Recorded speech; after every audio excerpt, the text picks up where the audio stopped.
get started, shall we? And again, you can find this on my website, livetelevate.com. And you can color along. It's the Love Flows series. Love flows because that's why we're here on this earth, is to make love flow. So I am using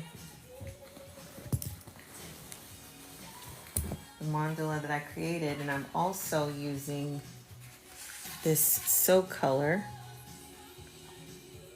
set of coloring pencils here.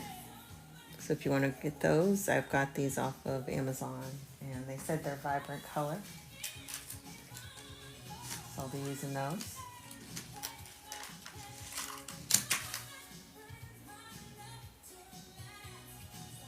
And I'll get started.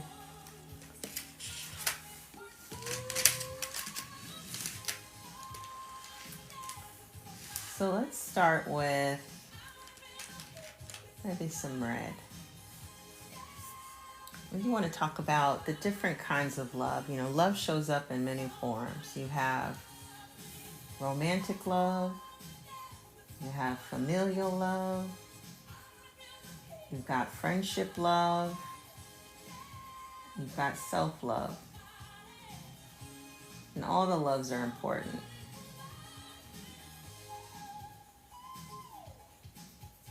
But I think that of them all, we have to acknowledge that self-love is the most important, because if you're a spiritual person, the order in which they tell us to live by and prioritizing is God, spouse,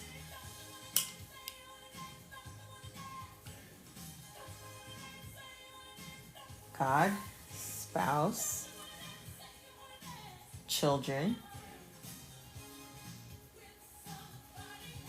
and then others, parents, siblings, work, friends, and that nature.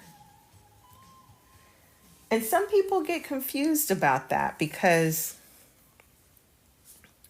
some people think, well, where does God fit in there? And I'm going to tell you.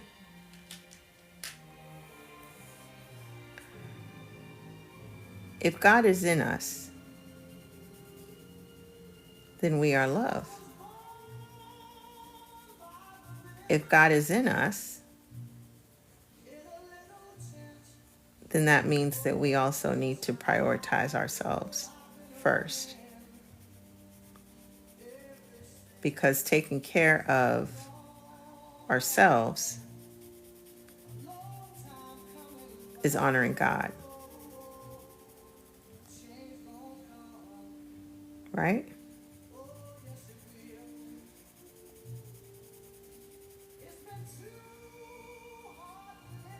We are an extension of Him.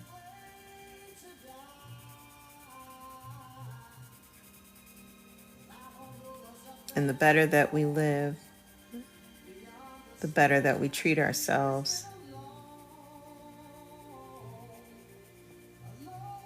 the more that we honor Him.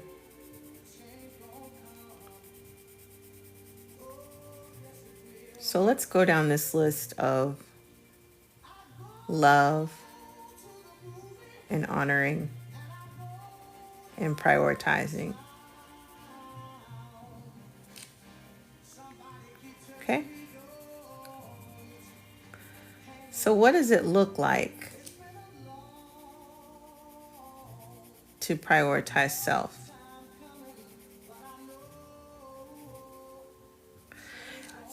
You may not believe it, or you may believe it, but that is very hard for many people to do.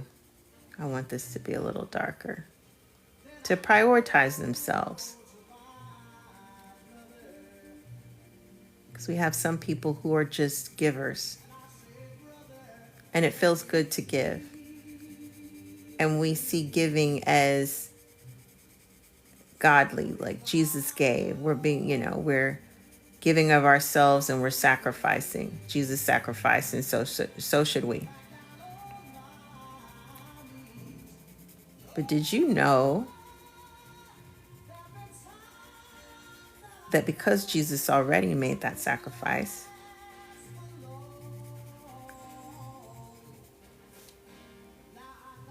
we don't have to? We don't have to. He already made the ultimate sacrifice. And so to love ourselves is not to put us in a position to where we feel we have to self-sacrifice at a level that burns us out.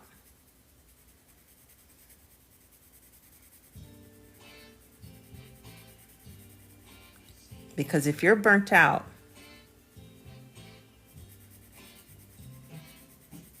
how are you going to do the good that is needed of you in the world?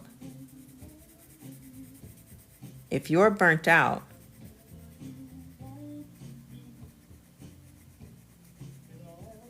how are you going to do God's work?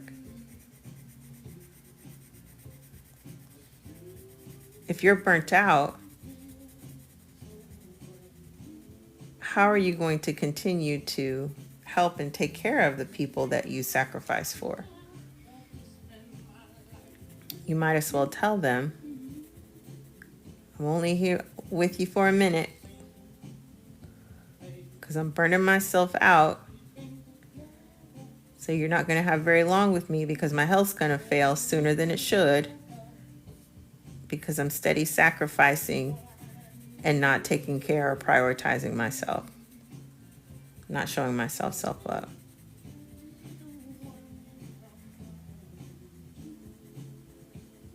And there's still some people that wear it as a badge of honor to be burned out and sacrificing to that extent. Like, I always say, like, they're addicted to it. You're addicted to being needed. You're addicted to being a martyr. And you wear it like a badge of honor. And it's not.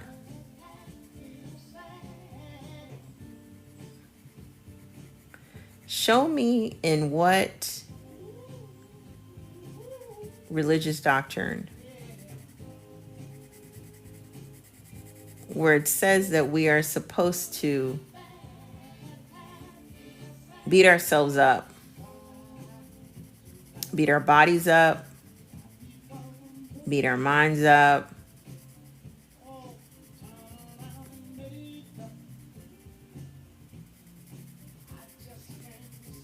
all in the spirit of supposedly saving everybody else. I remember, I speak from experience in this, by the way. I'm not condemning or chastising anyone. I speak from experience. I'm a recovering overgiver. I'm a recovering burn myself out at both ends for the sake of being there and dependable to everybody else.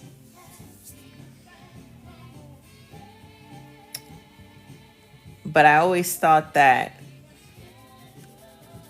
if I could do something, then I should. If I'm able to help, then I should. If I'm able to be there, then I should. If I'm able to put myself out in this way, then I should. Because I want to be the person that everyone can depend on. I want to be the person that people look to and know, Erica supports me.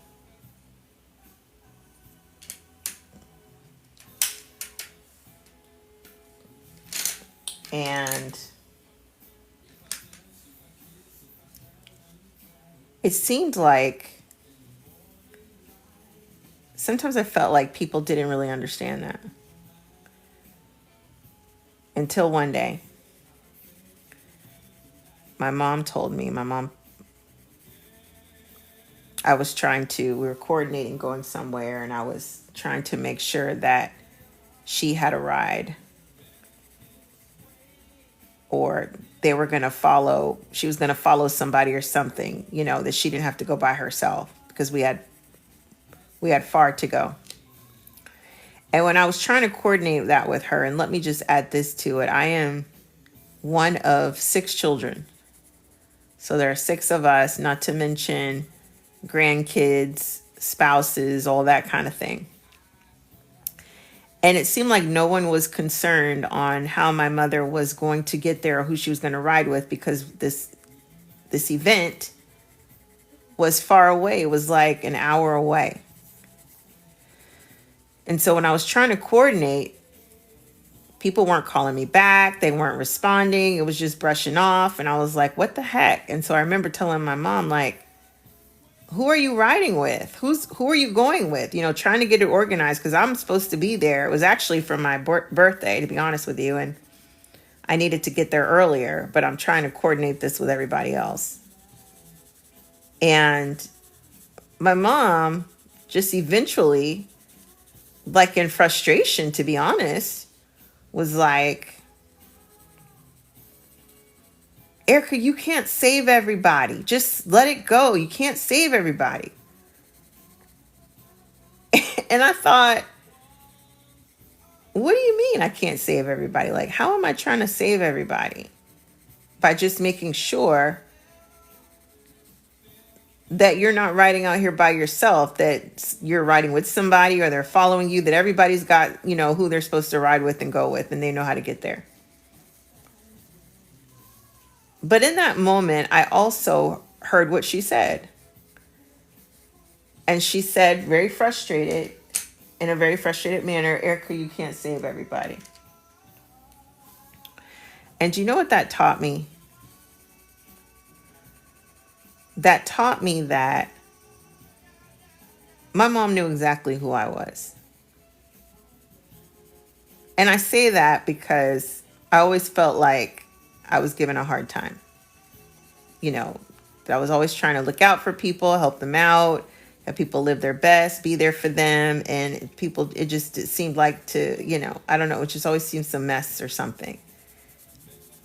Or it felt like they were putting bad intentions on me. And so when she said, Erica, you can't save everybody, I realized that she knew exactly who I was. That what was once stated as, they used to say, oh, you try to change things, or you trying to take over stuff. Like I said, giving my efforts a negative connotation. And she said, you can't save everyone. So she understood my intentions. And all that other kind of negative connotation or perceived intent wasn't real. That you knew that my intentions were trying to help people, everybody.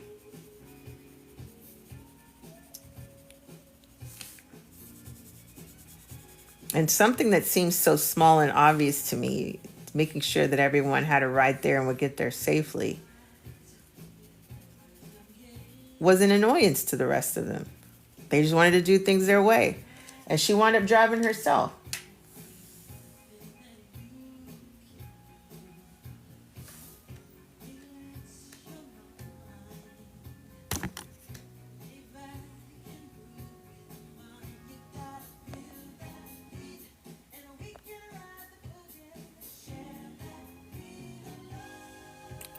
Hold on, it said I was in violation or something.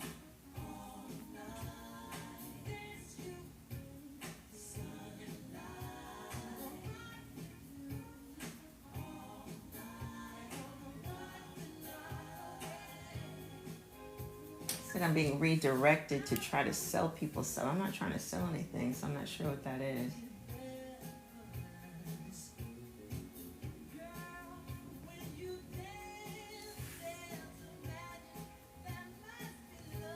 Anyhow,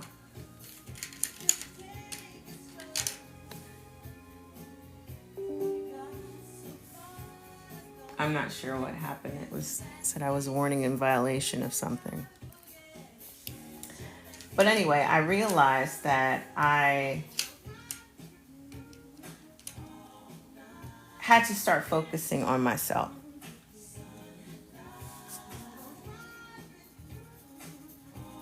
That it was important to stop trying to rally and make sure that everybody else was okay and that they could take care of themselves. And that all I was doing was putting unnecessary stress on myself. And it wasn't appreciated. So I think that that's honestly something that a lot of the people that I coach experience, where they're givers and they constantly pour into others and worry about and make sure everybody else is okay and don't necessarily give to themselves properly. And then they feel underappreciated. And so what if we turned that super focus on everybody else? And it comes from a good place, right? You feel that you can and you're able. You care enough. You want to be there. You want people to be comfortable. You want people to be well.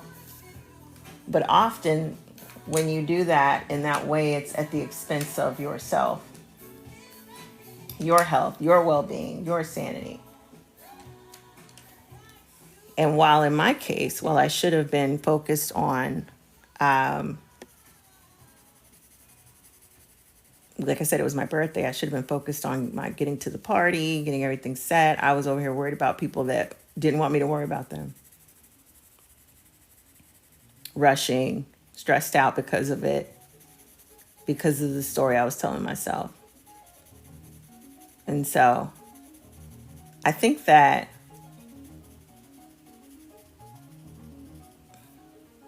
it's important that we give ourselves that same amount of care and attention and focus.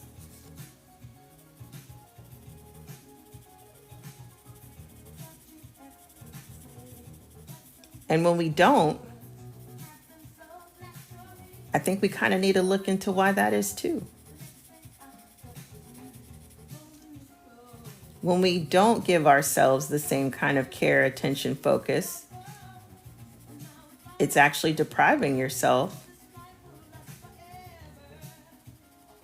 of the love and care that you need.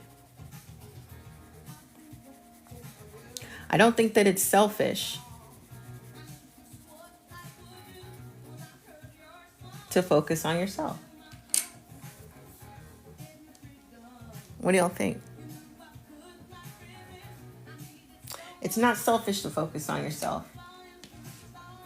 You don't have to be, and I think there's a difference, and we've got to call that out. There's a difference of focusing on self and being self-centered. I'm not promoting self-centeredness, but I am promoting self-focus.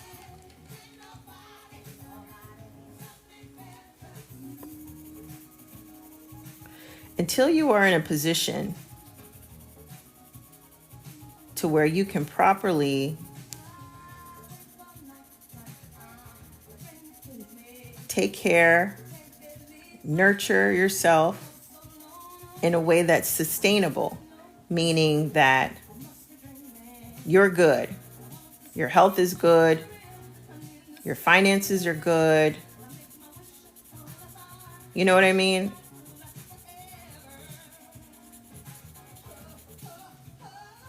That you need to kind of refrain from the amount of time and attention that you give to everybody else. I'm going to tell y'all a story. And this is about one of my clients. There was a good friend of hers that was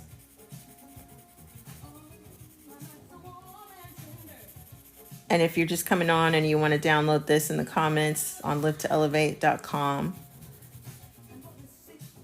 there's a link there where you can download this picture for free. And if you don't like my colors, maybe you'll like yours better and you can go there with it or just watch.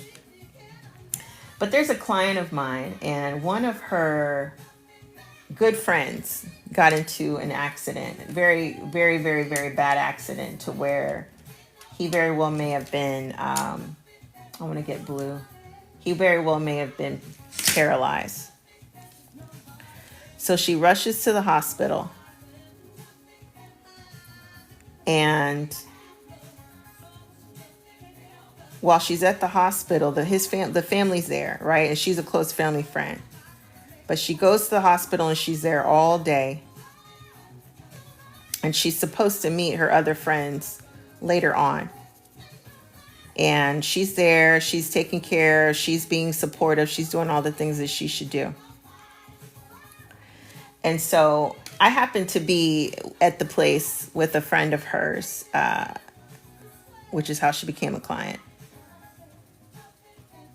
And when she got to us, it was maybe about 7:30 p.m. at the restaurant. And she's famished, she's starving, she feels terribly ill. And she's like, I don't feel good, I have to eat, I feel terrible. I was like, what happened? So she tells us what happened. Her friend had the terrible accident and she was there at the hospital since the morning and she didn't eat anything. And I just kind of looked at her and I said, do you believe in self-care? She said, yeah, I do. I said, okay. Do you practice it? She said quickly, yeah, I do all the time. I said, oh, okay. And I said, but you just said that you're starving because you didn't eat all day. And she says, yeah, well, my friend was ill. I was there in the hospital with him. And, he had a tragic accident. And so he can't walk. And he's just like, I was just trying to help out. And I asked her, I said, that's very noble. And I'm not knocking that at all. And I think that's great for her to be there. And I would do the same thing. But I asked her, did he have family there? She said, yeah, no, everybody was there. We were all in the room. I said, okay. He had family there as well. And you decided to stay there and from the morning until 7 and not eat. And she said, yeah, I didn't want to leave him. I said, okay. And this is a friend. And I said, by you not eating, did that make his care go better? Did it help him start having feeling where he could maybe walk and move his limbs more? What did you sacrificing yourself all day and not eating do to help him heal? And she just looked at me, and she probably thought I was being rude, and I wasn't trying to be rude, but I wanted her to hear herself, because when she initially got with us, she was talking about, just how she was tired, she was hungry, how she's busy, she's doing this, she's doing that, and all those things. And I said, so you talk to me about self-care and you say that it's important to you, but everything you just told me since you sat down is quite the opposite. And she just looked at me and got quiet, kind of put her head down. And I said, no. This is not a shaming moment. This is a realization, right? Because my guess is, because you're a giver, because you're that kind of friend, this beautiful person, that you most likely do this kind of thing a lot. Sacrifice yourself and your needs to the detriment of your health, to the detriment of what's good for you. She said, yeah, I do. So she started telling me some other stories that kind of fit that narrative, right?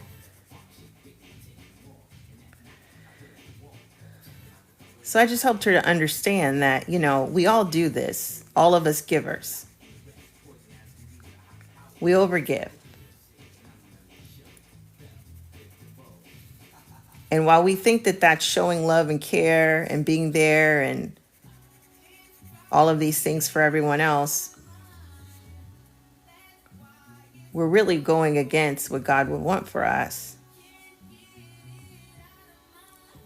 Because how are we going to continue to do his work if we don't treat ourselves well? I asked her, did you think that if you would have taken 30 minutes to go grab a bite to eat, that him or his family would have thought that you were a terrible friend? She said, no, not at all. They wouldn't have thought that. I said, exactly. But somehow you told yourself that because that's why you didn't go, isn't it? She said, yeah, I felt like I shouldn't leave. But you could have grabbed something to eat, came back in 30 minutes and even brought it back for everybody else and still been there and tackled everything.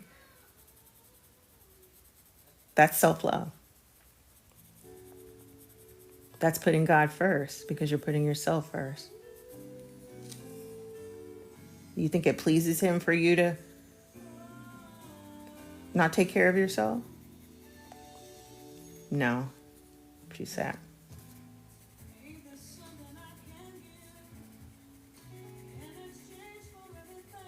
So we just wonder, where does all this stuff come from? These narratives, these stories that we tell ourselves that this is the way it has to be.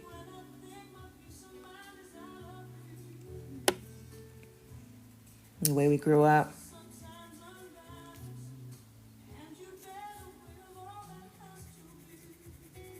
Self-sacrificing is not a badge of honor anymore, my friends. Not at all.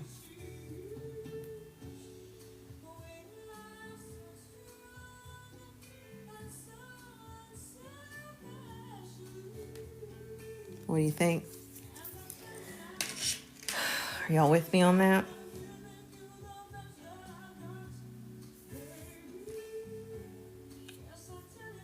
I wish I could turn back the time on some things, but I think that it's better late than never to get those kind of lessons. So many women, and men too, that I coach are in a situation now, especially with the way everything's going, that they're really trying to understand what self-love means and take away that narrative that self-love is, that's too soft or it's self-centered or any of the bad things. It's not. It's just merely loving yourself. If we're here for love, don't you think you should be on that list? What sense does that make? To show everyone else love, attention, prioritization, but not you yourself. How do you think that pleases God?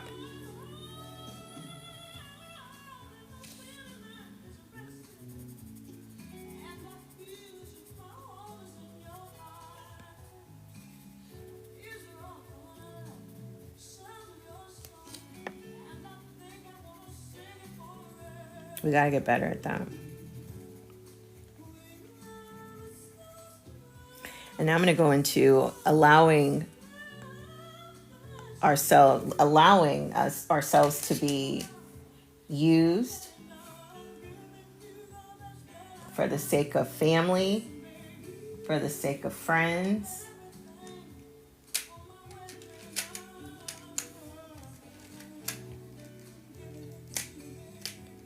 Some of us need to revamp our circles.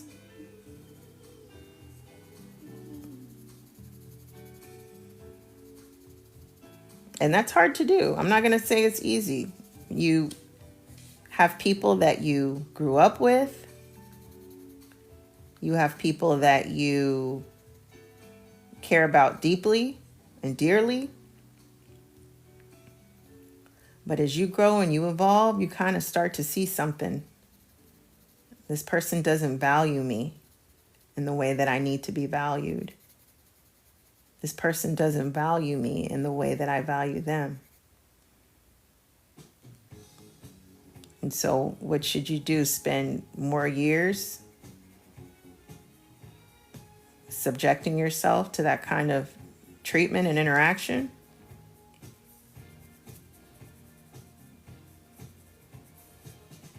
Or do you pick yourself up, salvage what you can about the years you got left, and create something different, something more beautiful?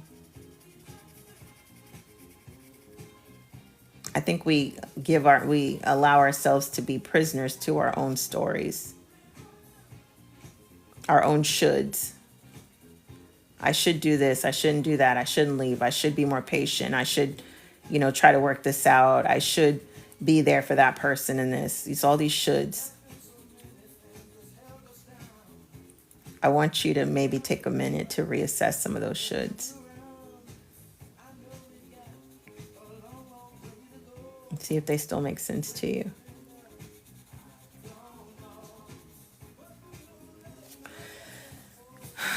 You know?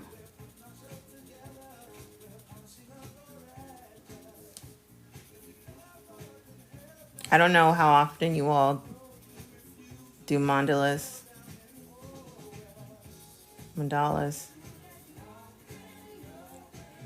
I think if you allowed yourself some time to do this at least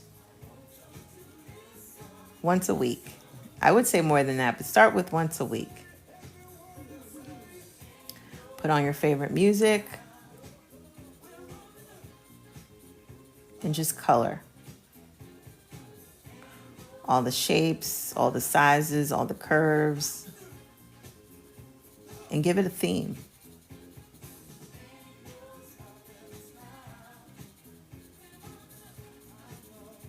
It really helps you think.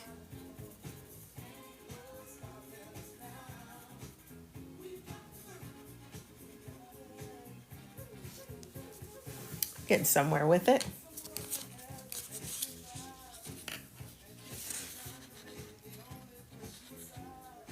What do you think?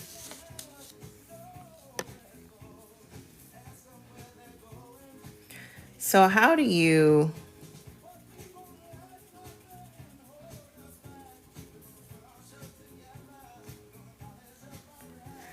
start prioritizing yourself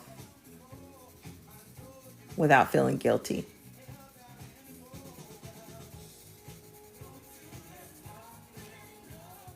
Step one. I'll say just do it. Just do it.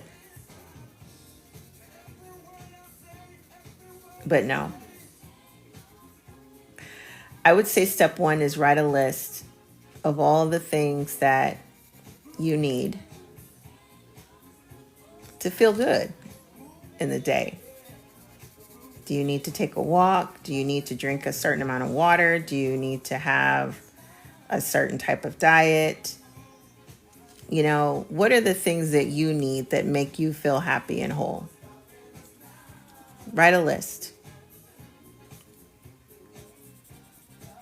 And once you make that list, I want you to write next to each one of those things on that list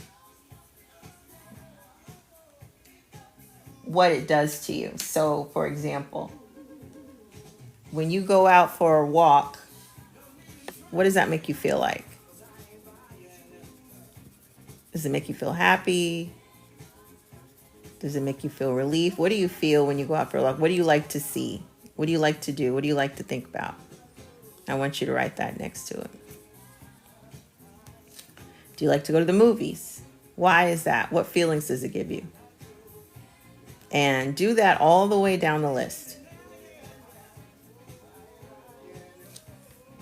And once you make that list of the favorite things that you like to do and how they make you feel,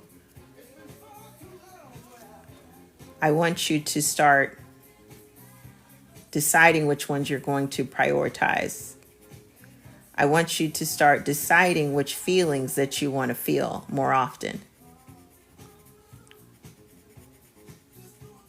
And then you're going to start incorporating that into your week, into your day.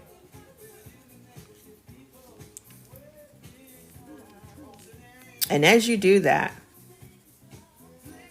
it's going to help you create a pattern for yourself that self-care and self-love are just a part of the day. It's a part of the way this thing works. It's priority just like everything else. Non-negotiables. So start there first. Start with your list. Write down the 5 to 10 things that you like to do. Could even be 3 to 5. We'll start with 3 to 5. How they make you feel. And then decide which feelings do you want to have more often. And those are the things that you're going to make sure that you do. If not daily, then definitely weekly. I want you to also write about what drains you. What type of experiences, what type of people, what type of interactions do not bring out the best in you? Do you feel too tired and overwhelmed when you deal with them? And guess what I want you to do? Write down how those make you feel.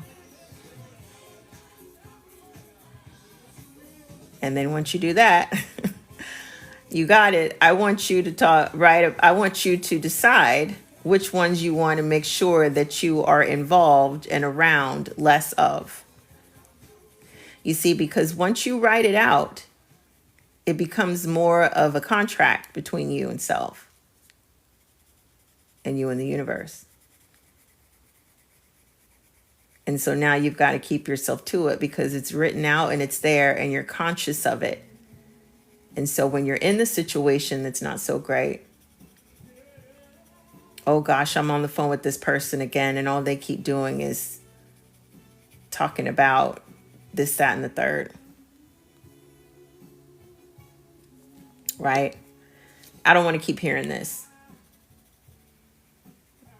And so you politely exit, get off the phone, or you politely don't answer the next time that person calls, or you can even politely let them know, like, hey, can we start talking about other things? But the more that you surface the things in your life that bring you down, that take a lot of your energy, and how they make you feel, the easier it is to start crossing those out. And the more that you name, intentionally do the things that make you feel good, that bring joy to you. You like watching sunsets. You like sitting in silence. Do you like calling a friend? How does that make you feel? The more that you do that, you write it down and how it makes you feel, the easier it is to start prioritizing those things in your life, which is then prioritizing you and your well-being. So that would be my advice to start there. I think it's a small step, but it's a very important step. We've got to start practicing self-love, pouring back into self, understanding who we are, retelling that story we told ourselves of the way things should and shouldn't be. It doesn't fit anymore. It doesn't fit us, and it doesn't fit the world that we're in.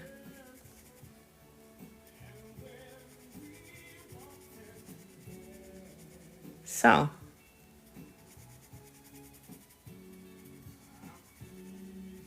we'll start there. I think it's coming along pretty. I know it's all the red in the middle, but that's love. And then the blue.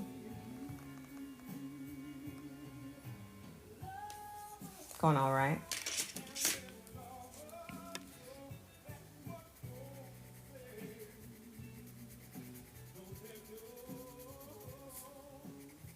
I think that's about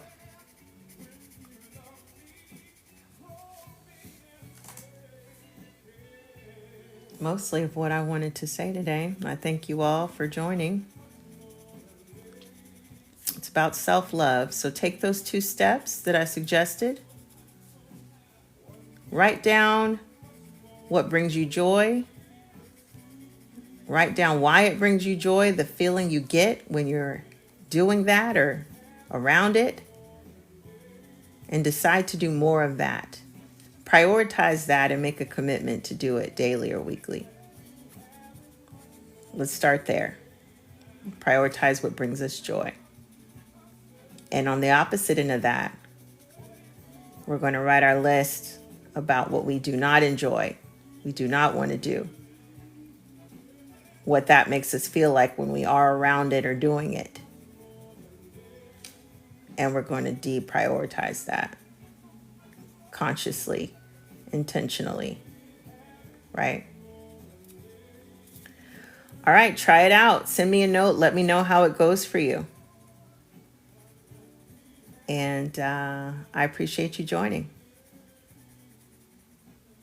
I'll see you next time.